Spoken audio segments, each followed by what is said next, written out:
प्रियांशु जाग जाता है, बोलता है चाची आप ये क्या कर रहे हो, और दोनों अपने शारीरिक संबंध बना रहे थे। उसी टाइम उसका पति आता है। पति आने दोस्तों, आज के लोग इतने बेचरित्र होते जा रहे हैं कि उनको ये भी पता नहीं कि हम क्या कर रहे हैं, कि हम क्या करना चाहिए। उनको रिश्तों का भी मालूम नहीं, ना उनके परिवार का भी मालूम नहीं। वो ना उम्र देखते हैं, ना छोटे बड़े को देखते हैं। ऐसी स्थिति में वो कुछ भी करने को तैयार हो जाते हैं, कहीं भी जाने पड़ जाए तो चले जाते हैं। ऐसी घटना आपको बताने जा रहा हूं, जो कि ये घटना सुन के आपके रोंगटे खड़े हो जाएंगे।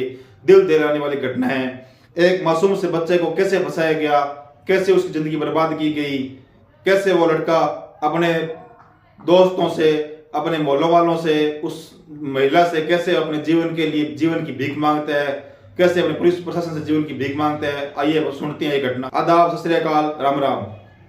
ये घटना बिहार के एक जिले की है। वहाँ का छोटा सा कस्बा था। उस कस्बे में एक छोटा सा परिवार रहता था। उस परिवार में 3 ही लोग रहते थे। उस लड़के का माँ, लड़के के पिता। लड़के की उम्र थी 14 साल।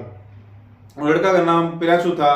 प्रियांशु एक गरीब परिवार से था। उसका पिता दिहाड़ी मजदूरी मेहनत करता था और पिताजी उसकी बीमार भी रहते थे। धीरे धीरे बीमारी बढ़ती गई। उसके पिताजी काम करना बंद कर दिया। अगर परिवार का कोई एक सदस्य कमाने वाला हो, अगर वो काम करना बंद कर दे, उसके परिवार की कैसी हालत होगी। ऐसी हालत उस परिवार की हो चुकी थी।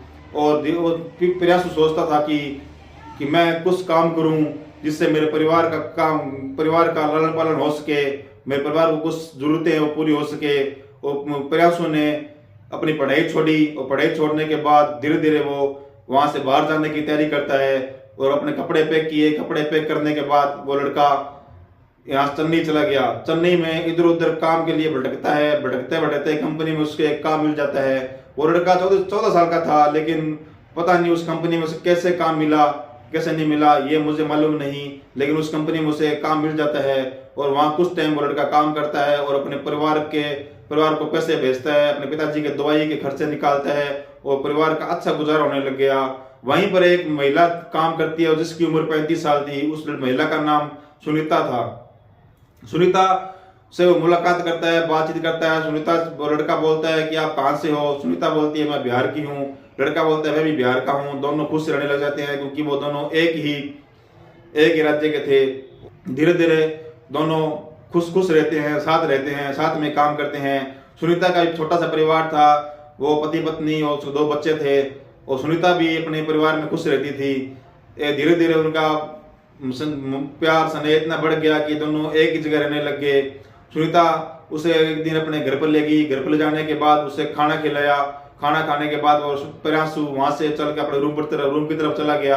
रूम पर वहां सो गया। सुबह उठा और अपनी कंपनी में चला गया। कंपनी में एक दिन काम कर रहे थे तो पूरा दिन काम किया। शाम को सुनीता का पति बोलता है कि मैं रात को नहीं आऊंगा, आप घर चले जाओ। तो सुनीता बोलती है ठीक है, आप रात को आओगे नहीं तो मैं ऐसा करता हूँ, प्रियांशु को अपने साथ ले जाती हूँ और अपने घर पर खाना खा लेगा, वहीं सो जाएगा।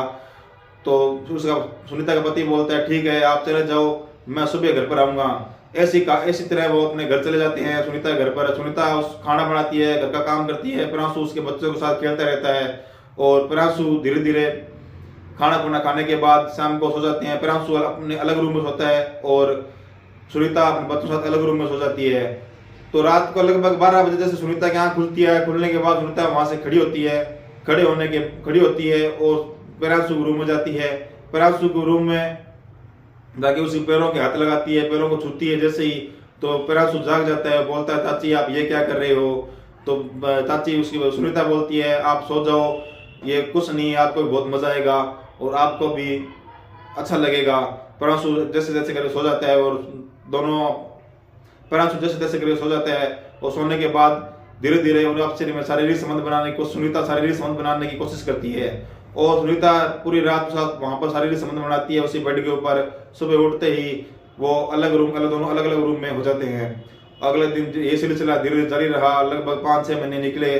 सिलसिला बढ़ता गया, उनके शारीरिक संबंध बढ़ते गए और धीरे धीरे यूं ही सिलसिला चलता रहा। एक दिन उसका पति दोपहर में कंपनी से काम करके घर आया तो सुनीता और प्रियांशु दोनों एक ही बेड पर सो रहे थे, असली हरकतें कर रहे थे। तो उसका पति देखता है और देखने के बाद वो अपने रूम में चला जाता है। जैसे ही वो सुनीता वहां से फ्री होके अपने रूम की तरफ आती है तो देखती है कि उसका पति आया हुआ है। सुनीता घबरा जाती है, बोलती है, कुछ नहीं बोलती। सुनीता कुछ नहीं बोलती तो उसका पति सुनीता को समझाता है कि आप तो समझदार हो, इतनी बड़ी हो, ये तो बच्चा है, इसको क्या पता ऐसे काम करने से क्या होता है, आप इसके साथ ऐसा क्यों कर रहे हो, ये बच्चा है। तो सुनीता को उसका पति सुनीता को आराम से समझाता है और बोलता है कि ऐसे हरकतें नहीं करते, इससे कुछ नहीं होगा। तो यही बात प्रियांशु को समझाता है। प्रियांशु को बोलता है बेटा ऐसे गंदे काम नहीं करते, इससे जिंदगी बर्बाद हो जाएगी और आपका जीवन खत्म हो जाएगा ऐसे करने से। तो वहां से प्रियांशु खड़ा होकर अपने रूम की तरफ चला जाता है। 2-3 दिन तक रूम पर नहीं आता। धीरे धीरे सिलसिला चलता गया। 2-3 दिन तक रूम पर नहीं आया। एक दिन उसकी चाह इतनी बड़ी कि वो चाची से जाके मिल सके। ऐसे ही एक दिन दोपहर के टाइम वो घर पर गया। सुनीता घर पर थी और बोला कि चाची मैं अब आपके बिना नहीं रह सकता। दोनों मिलने के बाद उन्होंने, कोई पर्दा भी नहीं था, कोई और भी नहीं था, क्योंकि उनको ऐसा काम करते हुए लगभग 5-6 महीने गुजर चुके थे और कोई भी टाइम भी नहीं लगा।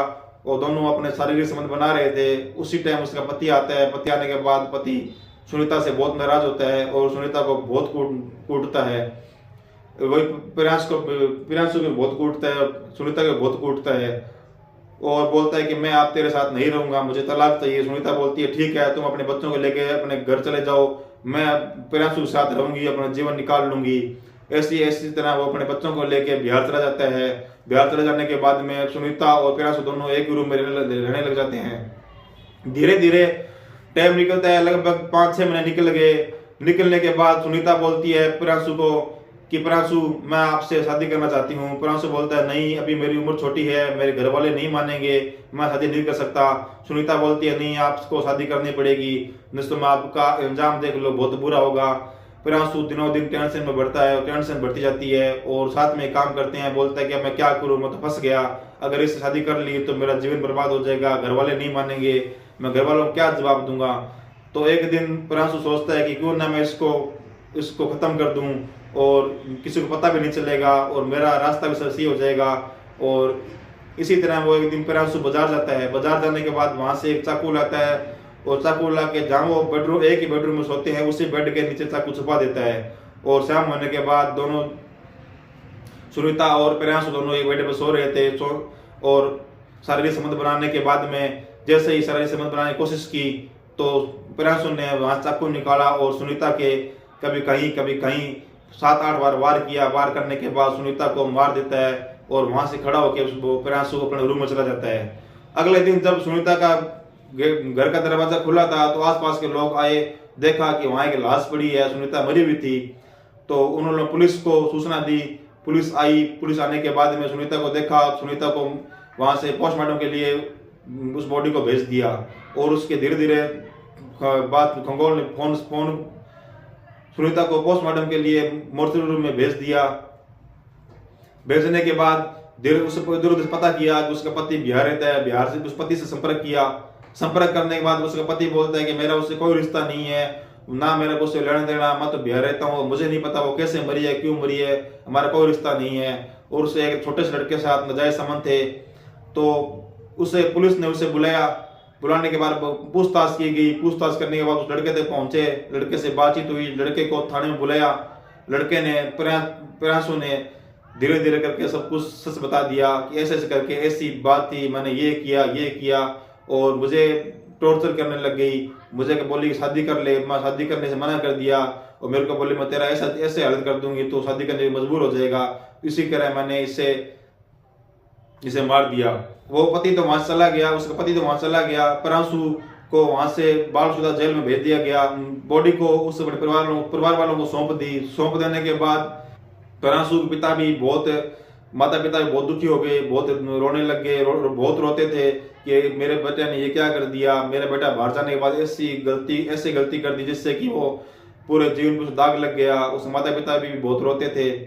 लेकिन इस घटना को सुनाने का मेरा एक ही मकसद था कि आप कहीं भी बाहर जाओ और बाहर जाने काम करो तो उससे अपना संबंध, अपना रिश्ता वहीं तक सीमित रखो जहां तक आप निभा सको और ऐसे रिश्तों से, ऐसे गलतियों से आप दूर रहो ताकि अपना जीवन खराब ना कर सको, अपना जीवन बचा सको, अपने परिवार में, अपने समाज में कहीं बेइज्जती ना हो और अपनी इज्जत बनी रहे।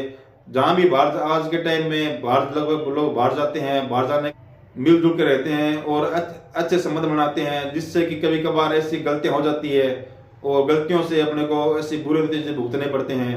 मेरा किसी का दिल दुखाना तो किसी को कोई गलत मैसेज देना नहीं है। मेरा ये कहना है कि आप कहीं भी बाहर जाओ काम करने के लिए तो ऐसे संबंध ना बनाएं, अपने काम से काम रखें और जितना हो सके उतने कम बोलें, कम किसी से रिश्ता बनाएं। यही मेरा संदेश है। जय हिंद, जय भारत।